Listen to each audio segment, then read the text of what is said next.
बिस्मिल्लाहिर्रहमानिर्रहीम।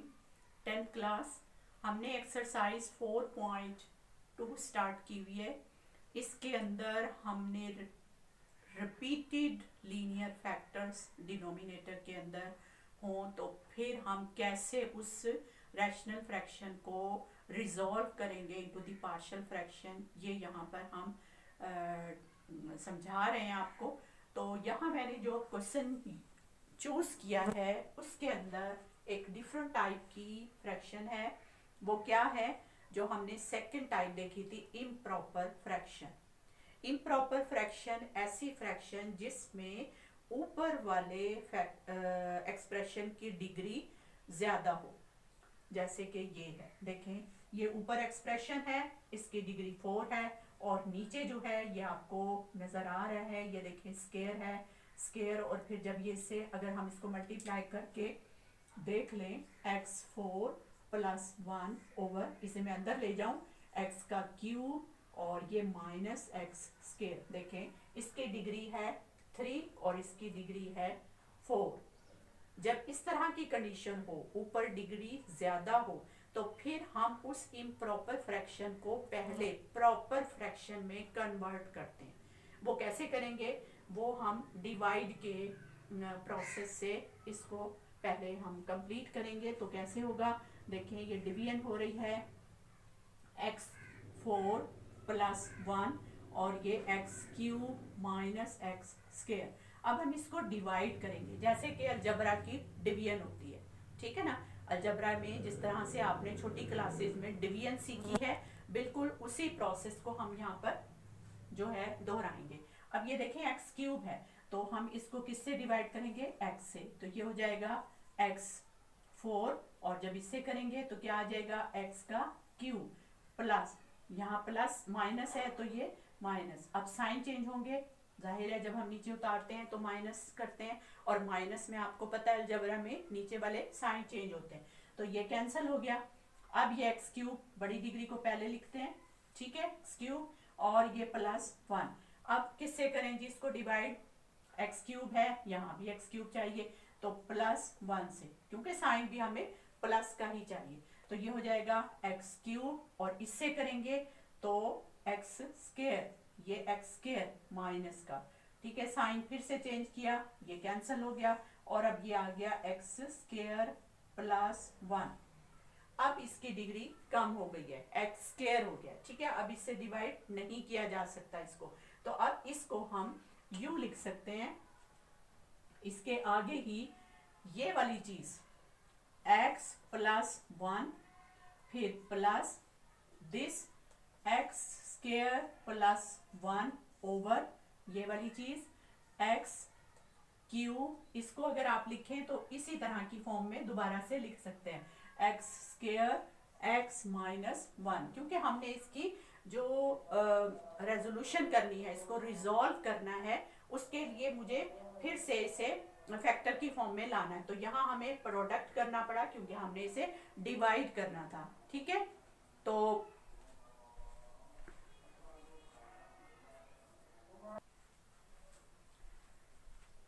हाँ जी, after the division हमने इसको इस तरह पार्ट्स में डिवाइड कर लिया, स्प्लिट कर लिया। मतलब जैसे कभी आप देखें ना, नंबर्स में ऐसे होता है ना, 3 होल 1/5 ऐसे लिखा होता है, होल लिखा होता है ना, इसको भी हम यूं लिख सकते हैं 3 प्लस 1/5।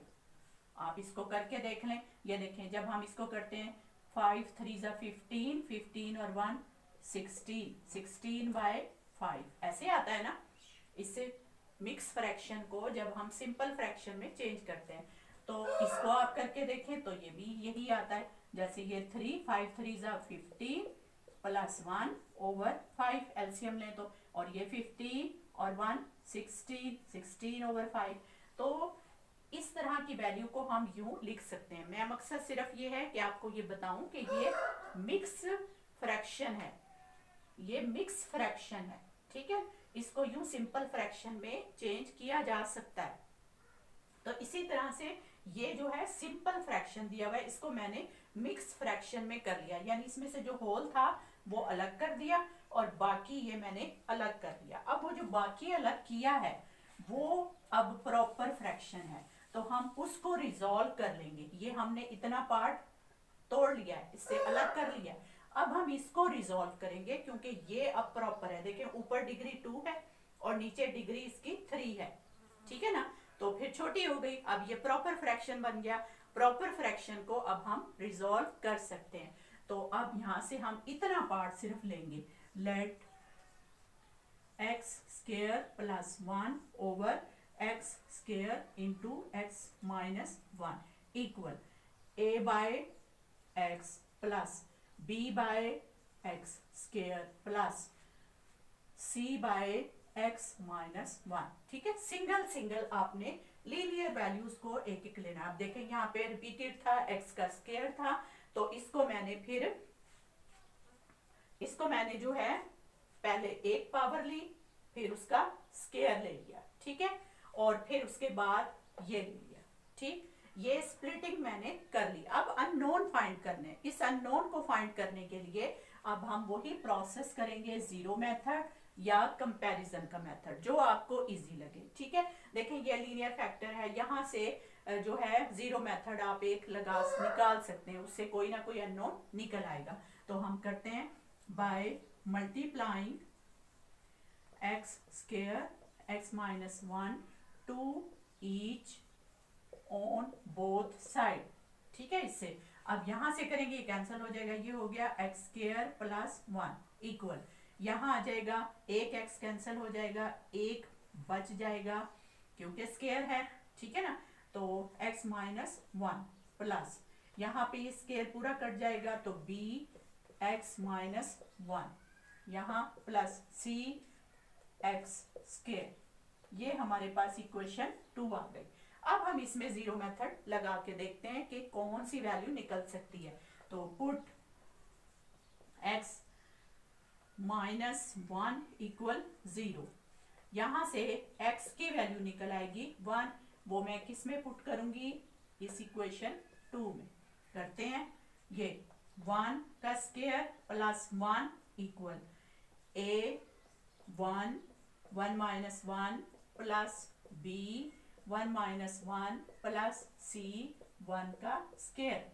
ठीक है, जहां जहां x है हमने वहां वहां x की जगह पे 1 पुट कर दिया। अब देखते हैं, ये 1 का स्क्वायर 1, ये हो गया 2 इक्वल, यहाँ 1 माइनस 1 0 हो गया, तो ये a की वैल्यू तो 0 हो जाएगी, ये भी b की वैल्यू भी 0 हो जाएगी, प्लस ये c जो है 1 आ जाएगा। राइट, अब ये भी 0, ये भी, इसका मतलब है c की वैल्यू क्या आ गई, 2 आ गई। ठीक है, एक ही लीनियर फैक्टर था, उसको हमने 0 पुट कर लिया, वहां से हमने c की वैल्यू निकाल लिया। अब हम a और b जो है वो बाय कंपैरिजन दी कोफिशिएंट वो हम फाइंड करेंगे। ये हमने जो सारा निकाल लिया है, इसके बाद आप यहीं पर जब ये इक्वेशन बना लेते हो ना ये वाली, तो इसके साथ ही वो मल्टीप्लाई वाली इक्वेशन भी साथ ही बना लिया करें। ठीक है, फिर दोनों इक्वेशंस को हम यूज कर सकते हैं। तो मैं इसी को यहाँ से c जो निकाला है वो हम यहाँ रख लेते हैं, हमारे पास c की वैल्यू निकल आई है 2। ठीक है, तो मैं अब ये इतना पार्ट जो है ये रेस कर रही हूँ, मेरे पास जगह कम है, आप अपनी कॉपी पे इसको रिपीट करके नोट कर सकते हैं। ठीक है, अब देखें मैं इसको कर रही हूँ, ये हो गया एक्स का स्क्वायर प्लस 1 इक्वल, ये मल्टीप्लाई करके ये एक्स का square minus X plus B X minus 1 plus C X square. बस इतना हमें सिर्फ इस एक्स को अंदर लेके जाना था, मल्टीप्लाई कर दिया। अब ये क्वेश्चन हो गई है। अब हम कंपेयर करते हैं by comparing coefficient of x square x and 1। तो देखते हैं कितनी क्वेश्चन से हमारे काम हो जाएगा। पहले मैं एक्स स्क्वायर का करती हूँ कंपेयर। तो एक्स स्क्वायर का कोफिशिएंट यहाँ पे क्या है 1 इक्वल, यहाँ एक्स स्क्वायर के साथ क्या मल्टीप्लाई हो रहा है a प्लस, यहाँ एक्स स्क्वायर नहीं है, यहाँ प्लस c। ठीक है, अब देखें इसमें ये 1 इक्वल a प्लस c, तो c की वैल्यू जो वहां निकली है वो मैं यहाँ पुट कर रही हूँ, 1 is equal to a plus 2, यहाँ से a की वैल्यू निकल आएगी 1 minus 2 is equal to minus 1, यानी a की वैल्यू निकल आई -1। ठीक है, ये वो 2 की वैल्यू मैंने यहाँ पर पुट कर दी। अब दूसरा कोफिशिएंट x को x स्क्वायर कोफिशिएंट कंपेयर किया, अब मैं x को कंपेयर कर रही हूँ। ठीक है, x का देखें यहाँ कोफिशिएंट है ही नहीं, x स्क्वायर ही नहीं है, तो x की हम यहाँ पे वैल्यू लिखेंगे 0 इक्वल। अब इस साइड पे x स्क्वायर के साथ x के साथ ये माइनस का साइन है तो -a के साथ जाएगा, यानी -a। ठीक, इधर x के साथ b प्लस b, इधर है ही नहीं x स्क्वायर, तो बस अब यहाँ से a देखते हैं, हमने जो निकाला हुआ है वो हम यहाँ पर यूज कर सकते हैं। तो 0 इक्वल माइनस a की वैल्यू हमने -1 निकाली, हमने वो रख दी, plus b।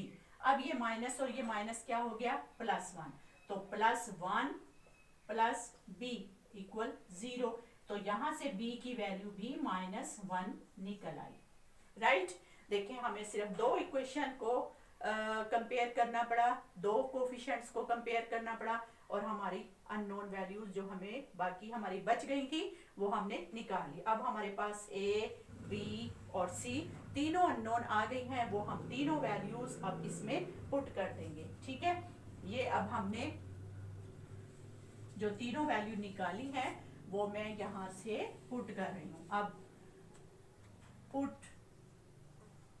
Into this equation, इसको 1 कहा हुआ है तो इसको इक्वेशन 2 कहें, पुट इनटू 2। राइट, अब ये आ जाएगा हमारे पास a की वैल्यू क्या है, -1/x प्लस b की वैल्यू है -1/x स्क्वायर प्लस c की वैल्यू 2/x - 1। ये निकाली, लेकिन गिवन एक्सप्रेशन तो ये वाला था और ये चीज इसके इक्वल है, यानी ये वाला पार्ट भी साथ में आना चाहिए। सो इक्वेशन 1 बिकम, अब हम लास्ट वाली वैल्यू भी साथ में बना के दिखाएंगे कि असल जो स्प्लिटिंग हुई है वो क्या है इसकी, x4 + 1/x square into x - 1 equal किसके है, x + 1 प्लस, अब वो चीज ये -1/x plus -1/x square plus 2/x - 1, ये है हमारे पास असल में complete answer where we resolve the given rational expression into their partial fractions. Right, कितने पार्शियल फ्रैक्शन बने, 1 2 3 4 एंड 5 पार्शियल फ्रैक्शंस इसके बन गए। ठीक है, ये भी अलग अलग, यानी वो सारे पार्ट्स जो आपस में ऐड हो रहे हैं वो अलग अलग टर्म्स, वो अलग अलग पार्ट्स जो हैं वो उसके पार्शियल फ्रैक्शंस हैं। Right, now we have complete exercise 4.2 where we resolve type of the fraction where the denominator are repeated linear factors. Right, चलिए जी, आज हमारी एक्सरसाइज 4.2 कंप्लीट हो गई। उम्मीद है आपको अच्छे से समझ आ गई होगी। इसको फिर से रिपीट करके देखें बार बार, जहाँ से आपको स्टेप समझ में ना आए वो आप कंप्लीटली उसको दोबारा से देख सकते हैं। यही फ़ायदा होता है वीडियोस का। ड्यूरिंग द लेक्चर आप टीचर से कभी भी नहीं कह सकते कि भाई हमें यहाँ से कोई चीज़ समझ नहीं आई है, दोबारा से समझाएं। जाहिर है इतने लंबे न्यूमेरिकल्स होते हैं, ये टीचर दोबारा से सारा नहीं समझा सकती। ठीक है, वीडियोस में आप रिमाइंड करके देख सकते हैं, रोक के देख सकते हैं, उसको बार बार देख सकते हैं, तो जब तक आपको समझ ना आए। तो उम्मीद है आप इसका फ़ायदा उठाएंगे। दुआओं में याद रखिएगा। अल्लाह हाफ़िज़।